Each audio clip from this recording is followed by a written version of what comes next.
Welcome back.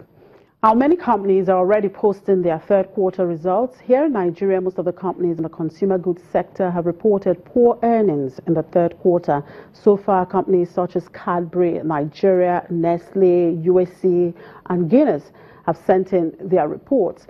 I'm now being joined by a consumer goods market analyst and the head research West Africa at Exotics Partners London, Esili Egbe. Good afternoon, Esili. Thank you very much for joining us.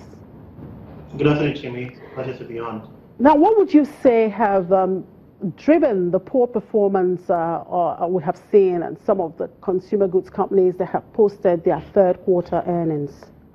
It's likely been the devaluation of the naira. You must remember, Jimmy, that the bulk of these companies are largely dependent on imported raw materials. So if you're sourcing the bulk of your raw materials internationally, you depend on the dollar, and you've seen the naira devalue against that currency. It's natural for you to see the kind of surge you've seen in input costs. Ultimately, for those who have other, liabilities in debt, for example, that are dollarized, there are also necessary adjustments that come with that, and hence the losses you've seen. Actually, with the exception of Unilever, Nigerian Breweries, and UACN, every other consumer company reported a loss during the third quarter.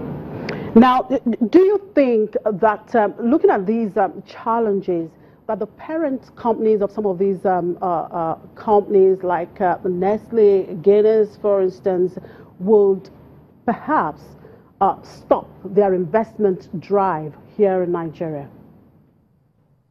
No, I don't think so. I think for companies like that, they're more sort of long-term looking, and in that sense, they continue investing. And I guess to put in context, those companies have continued to support their local subsidiaries with raw materials and, in some cases, debt as well. In the case of, say, Nestle, Guinness, to support, the ability to source raw materials, given the lack of the currency here, of the dollar in Nigeria. So I think that, the big multinationals are still investing in Nigeria by way of supporting their local brands. Where we've seen a lot of weakness is amongst the small indigenous companies here.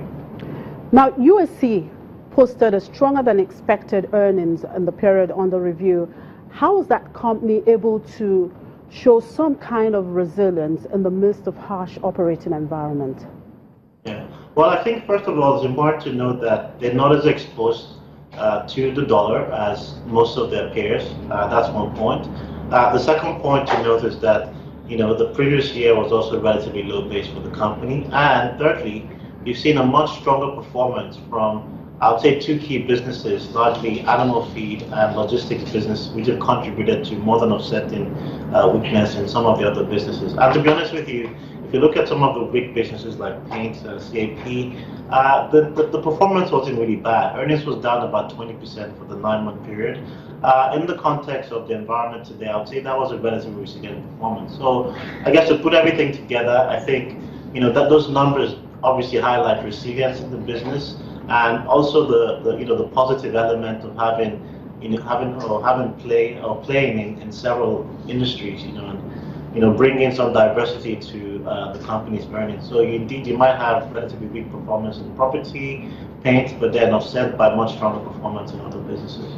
Now, looking at the kind of results these companies are churning out, how do you think this will impact perhaps the dividend payout?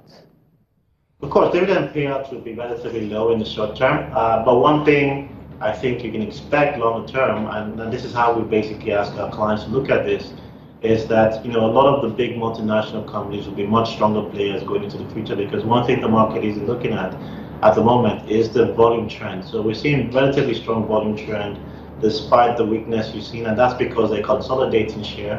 And what we expect is that beyond sort of 2017 or in 2018, once this whole naira weakness issue has been resolved, you should expect to see a lot of the profits dropping down to the bottom line, making for much stronger companies by then. So sort of beyond around 2018, I think performance should be a lot stronger. Now, what are your recommendations in terms of buying and selling? We're sort of underweight Nigeria at the moment, Nigerian consumers, and actually as a market as a whole, because the whole situation with the FX obviously presents or makes for a highly, weak market, as you've seen recently. As far as consumer companies are concerned, we think that if you must play consumers, you want to play, players that are relatively resilient, and in that context, you have names like Nigerian breweries, who's got scale and can more than offset, some of the shocks that are coming through at the moment. UAC, as I already pointed out, has proved its resilience because of the diversity of the businesses, and also the fact that it's had peculiarly strong animal feed and logistics businesses.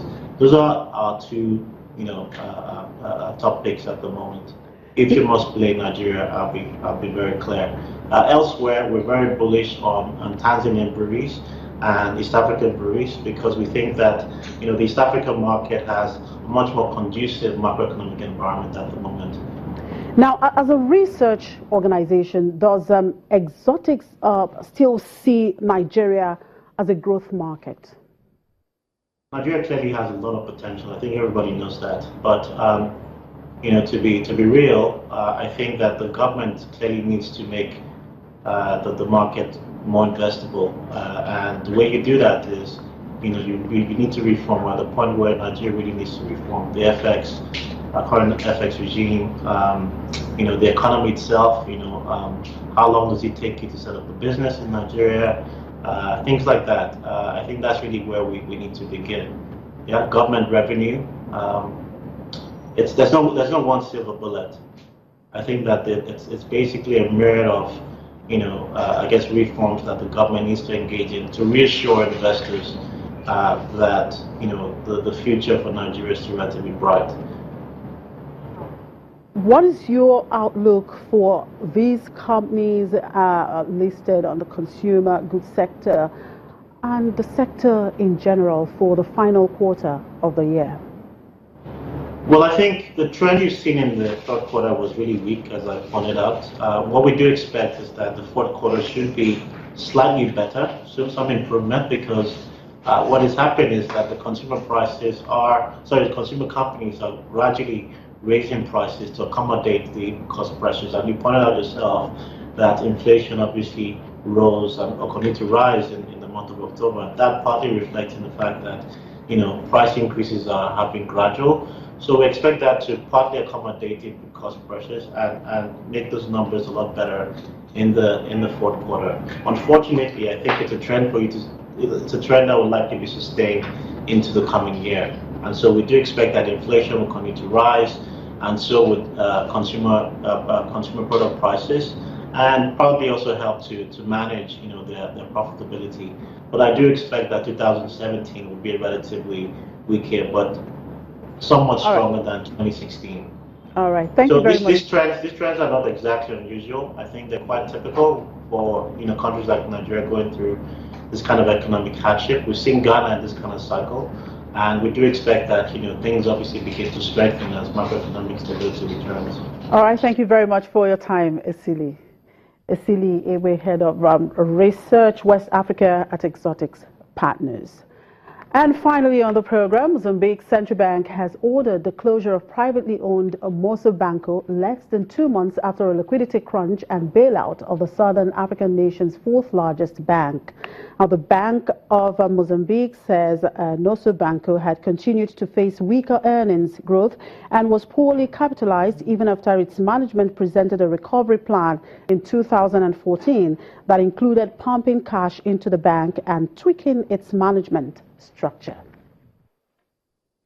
And that's it on the program. Thank you very much for watching. I'm Chimezi Obi Iwago. Have a good afternoon.